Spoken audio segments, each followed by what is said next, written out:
Silahkan.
Kalau tiga, kalau tiga, kalau tiga, tinggal dua.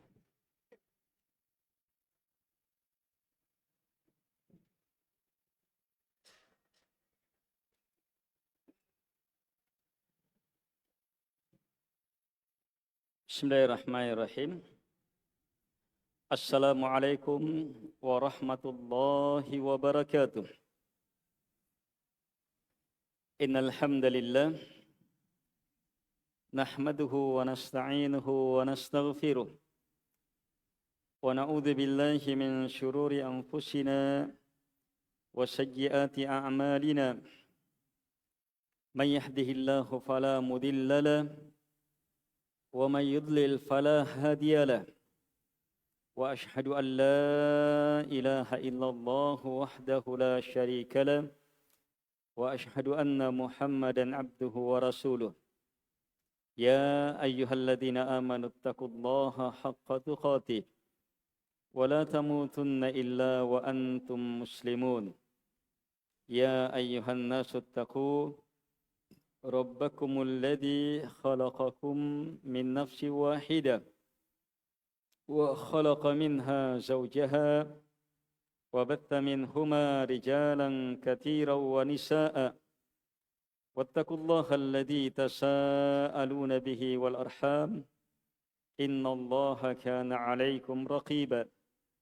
Ya ayyuhalladzina amanu taqullaha wa qulu qawlan sadida yuslih lakum a'malakum wa yaghfir lakum dhunubakum wa may yuti'illaha wa rasulahu faqad faza fawzan 'azima.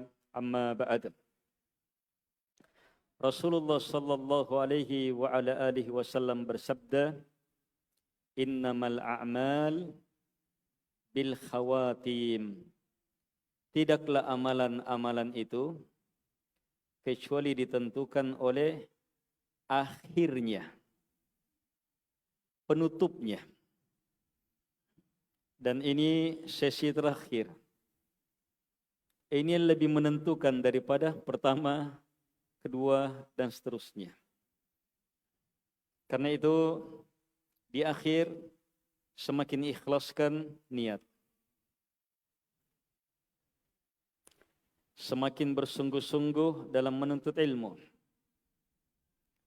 semakin besarkan Allah melalui ilmu itu, semakin harapkan ampunan Allah Subhanahu wa ta'ala. Dan di akhir ini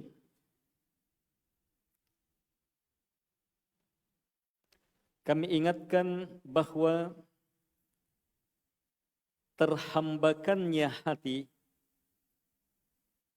terbudaknya hati, terbelenggunya hati, itulah sebenarnya hakikat penghambaan, perbudakan, penjajahan hati.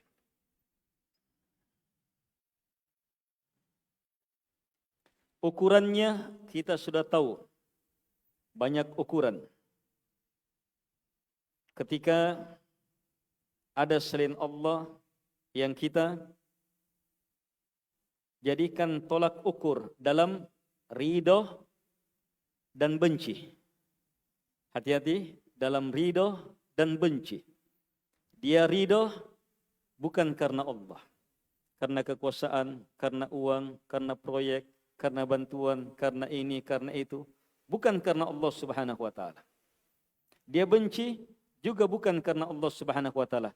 Maka di sini jadi hamba selain Allah Subhanahu wa ta'ala. Pasti terpenjara, pasti terjajah, pasti terbelenggu. Dia akan menderita karena penjajahan itu. Mau selamat, jadikan ridho dan benci kita semata karena Allah Subhanahu wa ta'ala. Yang kedua, terhambakan hati ketika hati lebih mencintai selain Allah, lebih mengharap kepada selain Allah, lebih takut kepada selain Allah Subhanahu wa ta'ala. Pasti terhambakan, pasti terbudak dengan selain Allah Subhanahu wa ta'ala itu.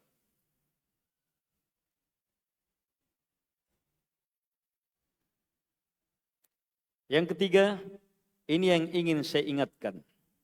Syekhul Islam Ibn Taimiyah rahimahullahu ta'ala menyebutkan keterikatan terbelenggunya hati itu ke banyak hal. Banyak hal. Bisa kepada orang yang berkuasa, raja, pemimpin, ustadz, syekh, ketua, direktur, dan seterusnya. Orang yang di atas kita. Bisa juga hati terbudak, terhambakan justru kepada bawahan kita. Anak buah kita. Rakyat kita. Anggota kita. Dan seterusnya. Bisa juga kepada harta benda dalam beragam bentuknya. Emas, perak, pakaian, permadani, kebun, rumah walet,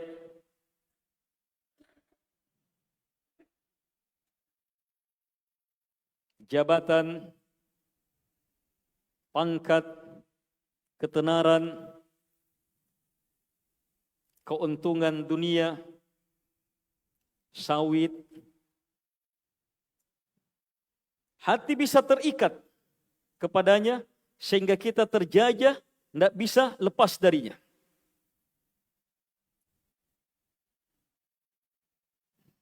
Bisa juga kepada wanita.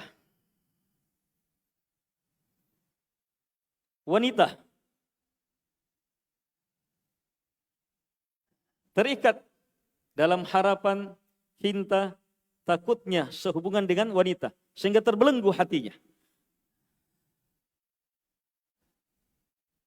Tetapi yang paling parah adalah hati terikat, bergantung kepada memang sembahan selain Allah Subhanahu wa ta'ala.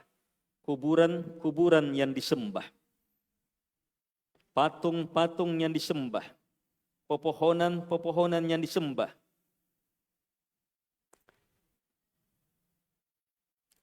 Gua-gua yang disembah.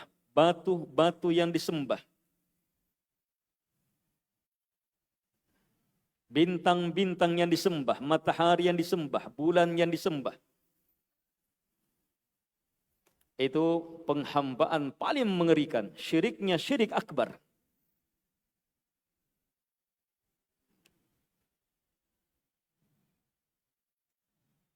Tapi ingat, ayo, 4 yang tadi. Ulama bisa jadi Tuhan, hati-hati. Pemimpin bisa jadi Tuhan. Ustadz bisa jadi Tuhan. Syekh bisa jadi Tuhan. Ketika hati kita serahkan ikatan kepadanya seperti menyerahkan ikatan cinta, harapan dan takut kepada Allah Subhanahu wa taala. Tandanya ketika kita ikuti dia dalam menghalalkan apa yang Allah haramkan atau mengharamkan apa yang Allah halalkan. Kita tahu Allah bilang seperti ini, halal. Tapi ustadz kita bilang haram. Saya ikut ustadz saya. Maka ini sudah jadi budak ustadz. Terikat. Itu dari sisi yang dibesar. Penguasa. Orang-orang yang dibesarkan.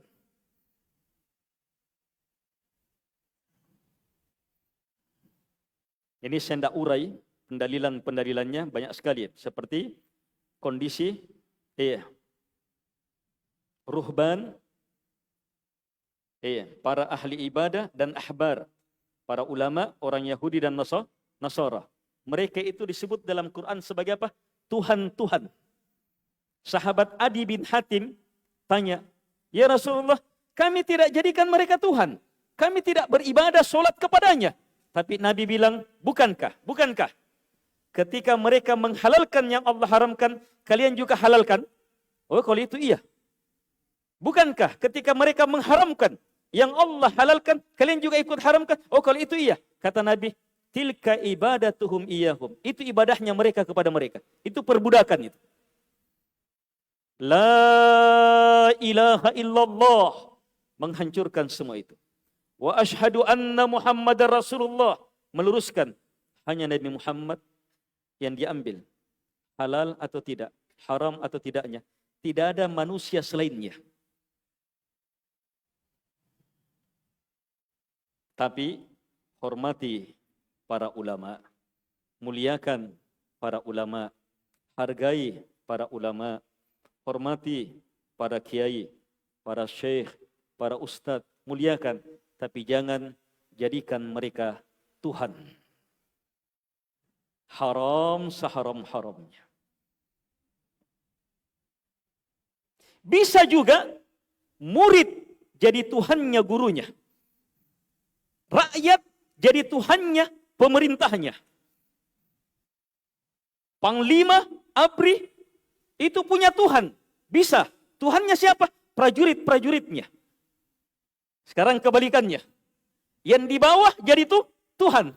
Kenapa?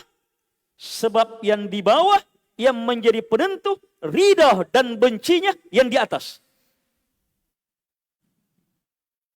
Nabi bilang tadi apa? Jadi hambanya dia kalau apa? Ridhonya ditentukan oleh itu. Bencinya ditentukan oleh itu. Jadi Tuhan itu.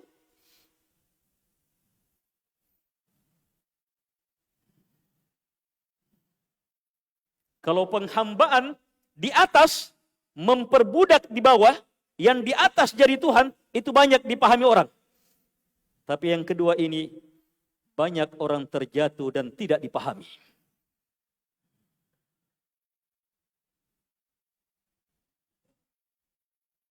Kenapa? Hati terikat kepadanya. Yang di atas, misalnya orang ingin jadi ini, harus dipilih. Maka di bawah itu, dianggap seperti Tuhannya sudah. Kalau dia pilih, dia ridha betul. Kalau tidak dipilih, marah sama dia. Berarti ridha dan bencinya karena apa? Ini. Itu jadi Tuhan sudah. Kalau ditinggalkan sama bawahannya, menderita dia.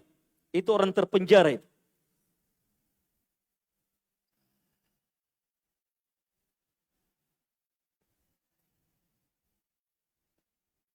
Demikian yang tadi, harta benda. Itu yang disebutkan dalam hadis tadi. Abdud dinar, abdud dirham. Nabi jelas-jelas bilang apa? Hambanya dinar, hambanya dirham. Dia yang punya uang, dia yang punya harta. Tapi kenapa Nabi bilang harba? In u'tiya radiyah, wa illam yu'ta lam yarda. Jika diberi dia ridho, jika tidak dia tidak ridho. Berarti apa? Benci dan ridhonya karena harta. Maka harta itu sudah jadi Tuhan. Kita terbelenggu. Terjajah. Merdeka, bebaskan diri dari bentuk itu. Harapkan semuanya hanya kepada Allah Subhanahu wa taala. Kedudukan, kemuliaan, sahabat, teman, harta, rezeki, semuanya di tangan satu saja, Allah Subhanahu wa taala. Harapkan, gantungkan hanya kepadanya. La ilaha illallah. Selamat. Demikian pula wanita. Nah, ini paling banyak wanita. Sebelum saya tutup, kalau paham empat ini tidak lepas dalam hidup kita. Hati-hati. Penghambaan terhadap empat ini melingkup yang haram bahkan yang halal. Yang haram bahkan yang halal.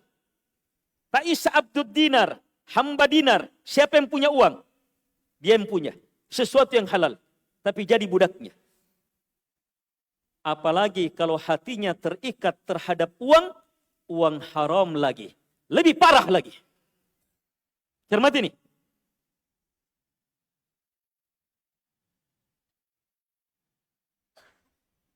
Bisa jadi budak dari ulama, dari penguasa.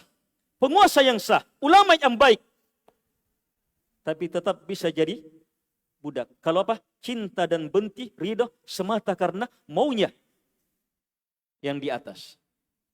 Apalagi kalau yang di atas kita itu salah, tidak tepat, zalim. Zalim dia. Tapi hati tetap terikat kepadanya. Maka apa? Terbudakkan.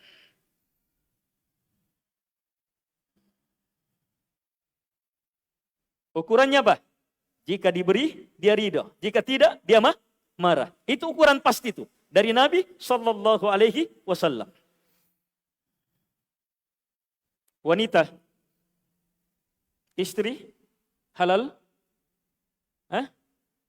Tapi boleh jadi ada orang justru budak-budak istrinya. Kalau cinta dan ridhonya semata karena maunya istri. Bukan karena maunya Allah Subhanahu wa ta'ala. Demikian pula suami bisa jadi Tuhan-Tuhannya istri.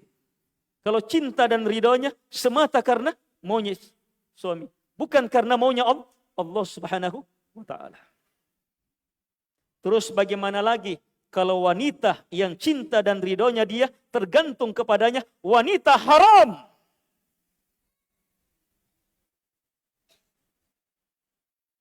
Bukan mahramnya.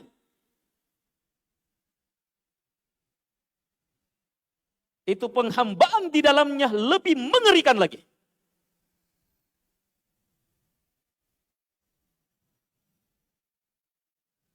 Ayo, bebaskan diri dari semua itu. Merdeka, bahagia, aman. Allah Subhanahu wa taala berfirman, "Alladzina amanu wa lam yalbisu imanahum bidzulm, ulaika lahumul amnu wa hum muhtadun." Orang-orang yang beriman, bertauhid, hanya Allah yang dibesarkan, dia muliakan, dia agungkan. Terus walam yalbisu imanahum bidzulm. Dia tidak campurkan keimanannya dengan kesyirikan. Dengan keterikatan kepada siapapun juga selain Allah Subhanahu wa taala. Dia tidak campurkan keimanannya dengan kesyirikan besar dan kecil. Maka apa kata Allah? Beriman kepada Allah dan selamat dari syirik. Ulaika lahumul amnu. Mereka inilah yang pasti aman. Merdeka, bebas.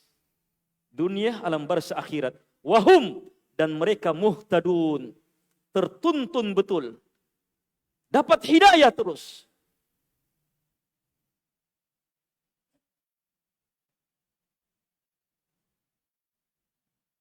Terakhir. Kalau ini terpahami, lihat makna penghambaan dengan metode lain. Ini metode lain. Hakikat penghambaan jamaah, kata abdun, kata hamba dalam bahasa Arab kembali kepada dua makna. Kesempurnaan cinta dan kesempurnaan merendah.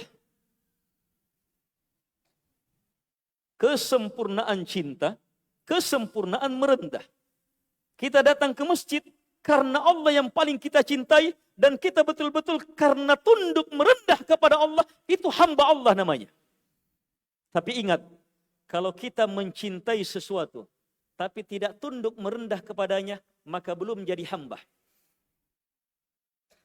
Atau kita tunduk merendah kepada sesuatu, tapi kita tidak cintai, kita benci dia, maka bukan hamba. Nanti terkumpul dua ini hamba. Kapan kepada selain Allah Subhanahu wa taala, maka kita terbudak kepada selain Allah Subhanahu wa taala. Jelas? Kalau ini telah terpahami, mari kita berupaya untuk memaksimalkan penghambaan kita kepada Allah Subhanahu wa taala. Dalam artian apa? Kesempurnaan cinta, harapan, takut, merendah, keterikatan, ketawakalan, cinta dan benci, harapan dan ridha dan tidaknya hanya kepada Allah Subhanahu wa taala dan karena Allah Subhanahu wa taala. Pelajari jamaah hal-hal ini. Cermati terus. Sebab sekarang kita insyaallah taala paham, tapi keluar sudah itu. Keluar sudah. Tidak tahu 1 kilo hilang sudah itu. Kilo perjalanan.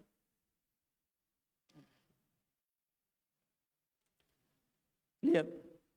Jadi apa kalau begitu? Manusia memang pelupa. Tidak luput dari kesalahan. Jadi apa yang harus kita lakukan? Tetap berusaha. Tetap berupaya. Selanjutnya pasrahkan seluruhnya hanya kepada Allah Subhanahu wa taala. Minta pertolongan kepadanya, bergantung kepadanya. Makanya iyyaka na'budu diiringi dengan apa? Wa iyyaka nasta'in.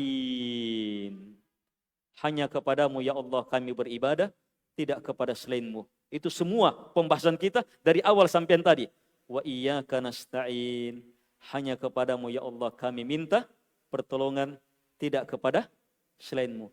Diiringi ini. Minta tolong harus, bertawakal harus, berserah harus hanya kepada Allah Subhanahu wa taala. Tidak boleh kepada selainnya. Sehingga kita jadi hambanya Allah Subhanahu wa taala yang dengannya kita akan selamat, bahagia, tentram, merdeka, dunia, alam barzah, akhirat. Ketika apa?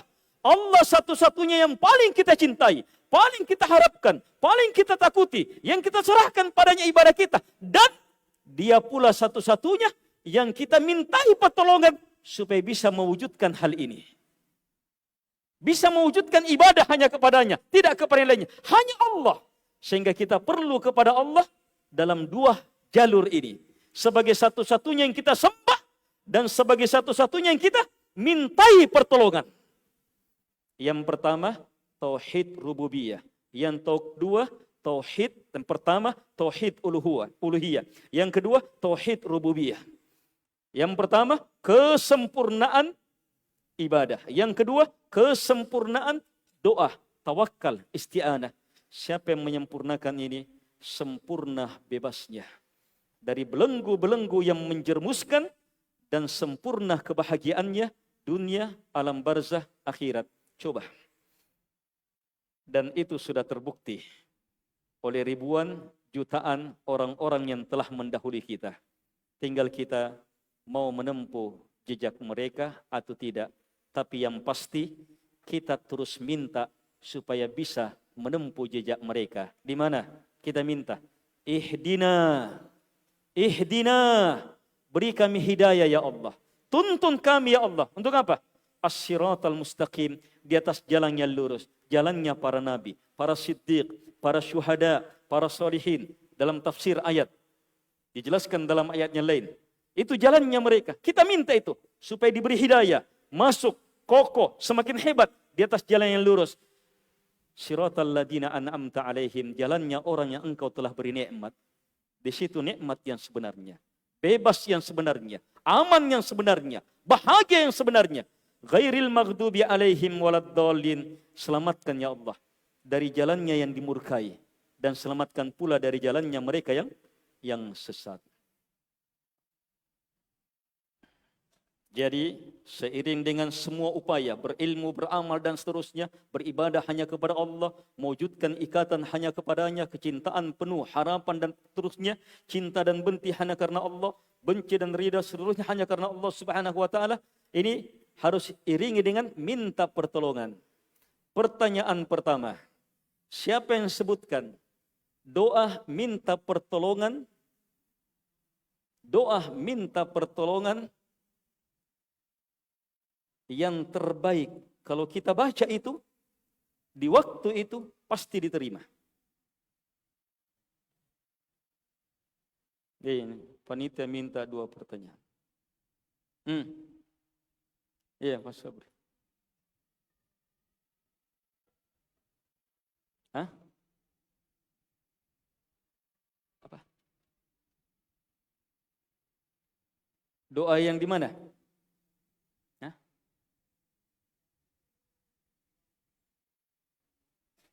La uhsi la ilaha illa anta subhanak inni kuntu minadh dhalimin. Itu doa masuk di dalamnya permintaan pertolongan dan seluruh bahaya. Iya. Baca itu la ilaha illa anta subhanak inni kuntu minadh dhalimin. Iya, dapat hadiah. Hanya itu doa, minta tolong saat gawat. Pertanyaan, saya ulang. Nabi ajarkan seorang sahabat doa minta tolong, melingkup seluruh makna meminta tolong. Dalam 3 doa, kapan dibaca di waktu itu pasti diterima.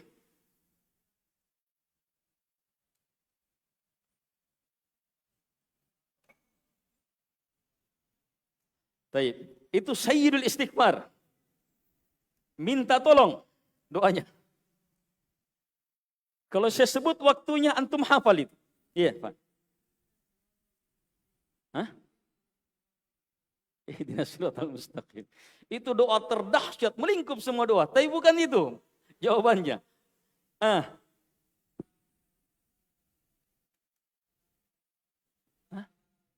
Bukan. Iya. Bukan. Ahsanta. Allahumma a'inni, bantu saya, ala dzikrika, untuk terus mengingatmu, wa syukri, bersyukur kepadamu, wa husni ibadatik, memperindah ibadah kepadamu. Nabi ajarkan sahabatnya dengan penuh cinta. Baca sebelum salam. Dan doa sebelum salam pasti diterima. Itu doa minta tolong. Dan doa terhebat itu doa minta tolong. Itu dibaca. Di sana dapat hadiah kedua.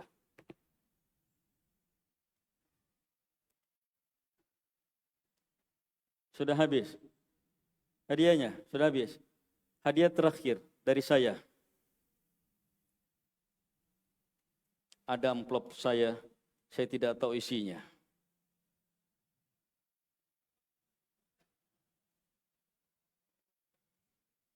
Ini amplop ini, saya tidak tahu sudah mungkin hampir 1 bulan baru sampai ke saya.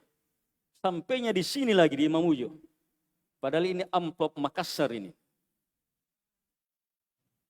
Ini untuk hadiah pertanyaan ketiga.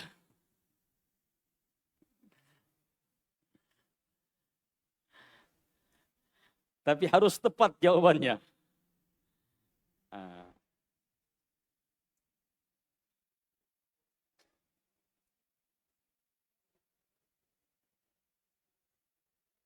Apa arti ilah? Ya. Ilah, la ilah. Apa arti ilah?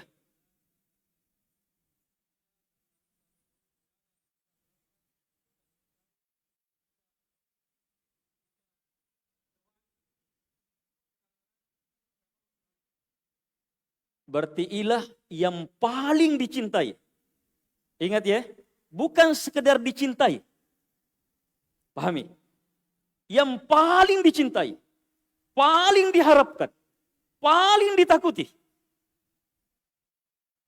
Itu ilah. Tabiat manusia pasti mencari itu. Kapan selain Allah, pasti jadi budak selain Allah. Kapan hanya kepada Allah, pasti jadi orang bertauhid, bebas merdeka, bahagia, selamat, dunia alam barzah akhirat. Dengan cara apa? La ilaha illallah. Masya Allah. Ahzanta. Barakallahu fiik.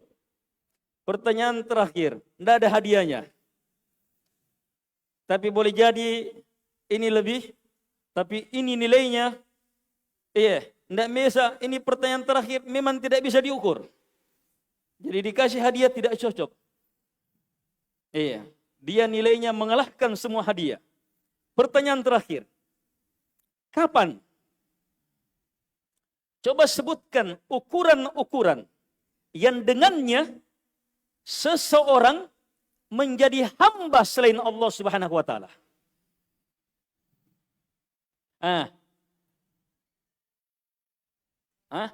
Satu, ridhonya, bencinya, marahnya, sukanya karena dia selain Allah pasti jadi hambanya. Pasti itu. Apakah jadi hamba syirik akbar, syirik besar? Tergantung seberapa kuat ikatan itu. Itu jawabannya. Tergantung seberapa kuat. Ahsanta, Masya Allah. Luar biasa. Hadiahnya sangat besar. Hanya tidak bisa diuangkan. Ayo, yang lain. Jawabannya lain. Ya. Sudah itu. Itu tadi. Jawaban yang lain. Jawaban yang lain lebih luas lagi. Hubungkan dengan ini. Ayo. Jadi hamba selain Allah. Kalau selain Allah itu yang paling dia cintai. Paling dia harapkan. Paling dia takuti. Pasti jadi hamba selain Allah. Dan kalau sampai yang seperti ini syiriknya syirik akbar. Kalau yang ini. Sebab langsung menggugurkan la ilaha illallah. Ayo, ukuran ketiga. Ya, yang tadi, yang terakhir itu.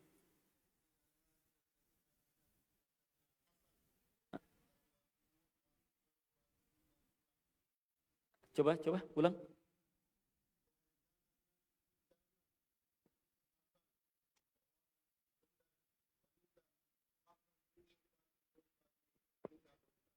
Baik. Ini pertanyaan lain, tapi itu ilmu yang paling langka itu. Itu ilmu yang paling langka. Siapa yang berpotensi jadi Tuhan? Itu pertanyaannya, itu jawabannya. Itu tadi itu jawabannya. Yang berpotensi jadi Tuhan banyak. Tapi kita sekarang, kapan dia jadi hambanya selain Allah? Itu tadi, yang terakhir apa? Kalau dia mencintai dan sekaligus merendah kepada selain Allah Subhanahu wa taala. Kalau sekedar dia cintai tapi dia tidak tunduk merendah kepadanya, belum jadi hamba. Atau dia tunduk merendah kepadanya tapi dia tidak cintai, belum jadi hamba Allah Subhanahu wa taala. Yang paling umum jawabannya adalah ketika kita menyerahkan ibadah kepada selain Allah Subhanahu wa taala. Berdiri, rukuk, sujud kepada selain Allah, berarti kita jadi hamba selain Allah. Mengharap, berdoa kepada selain Allah, kita pokoknya ada jenis ibadah diserahkan kepada selain Allah Subhanahu wa taala, syirik, kita jadi hamba, terbelenggu di situ. Iya, terbelenggu di situ. Tapi banyak orang nanti menganggap syirik kalau menyembah pohon. Itu saja, menyembah patung, menyembah syaitan. Menyembah itu yang baru dianggap syirik. Padahal syirik seperti itu, orang musyrik juga tahu itu syirik. Yang lebih perlu diketahui adalah tadi, jenis ibadah. Kalau ada jenis ibadah diserahkan kepada selain Allah Subhanahu wa taala, diperuntukkan kepada selain Allah Subhanahu wa taala, syirik. Dan yang lebih halus lagi yang disebut tadi di awal-awal itu, ada ikatan harapan. Cinta, takut, pembesaran. Apalagi itu tadi. Cinta dan benci. Ridha dan marah. Karena selain Allah Subhanahu wa ta'ala. Semoga bermanfaat. Lebih dan kurangnya mohon dimaafkan. Hadanallahu wa iyyakum ajma'in. Jazakumullah khaira atas perhatiannya. Lebih dan kurangnya mohon dimaafkan, dan terima kasih yang sebesar-besarnya kepada pengurus masjid ini, penguasa pemerintah yang ada di sini, jamaah masjid ini, para donatur yang berada di sini, atas kesempatan yang diberikan kepada kami, dan secara istimewa kepada para imam, muadzin, pemangku tokoh agama yang berada di masjid ini. Jazakumullahu khaira.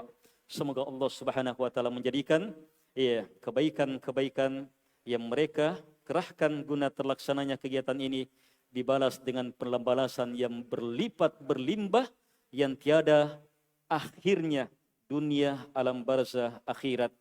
Dan semoga kita seluruhnya juga termasuk golongan hamba-hambanya yang mampu mendengarkan kalimat-kalimat baik dan mengikutinya dengan sebaik-baik pengikutan. Allahumma inna nas'aluka bi anna lakal hamd la ilaha illa antal mannan badi'us samawati wal ard ya dal jalali wal ikram ya hayyu ya qayyum. Allahumma a'inna ala dzikrik wa syukrik wa husni ibadatik. Allahumma inna nas'aluka fi'lal khairat wa tarkal munkarat wa hubbal masakin wa an taghfir lana wa tarhamana wa idza aradta bi ibadika fitnah faqbidna ghaira maftunin. Allahumma inna nas'aluka hubbak wa hubba man yuhibbuk wa hubba amali yuqarribuna ila hubbik innaka antas sami'ul alim wal jawadul karim. Rabbana atina fid dunya hasanah wa fil akhirati hasanah wa qina adzaban nar. Allahumma ghafir li wa liwalidina wal muslimina wal muslimat al ahya'i minhum wal amwat innaka antal ghafurur rahim at-tawwabul ghaffar as-sami'ul alim. Wa sallallahu ala Muhammad wa ala alihi wa sahbihi wa sallama tasliman katsira wa akhiru da'wana alhamdulillahi rabbil alamin. Wassalamu alaikum warahmatullahi wabarakatuh.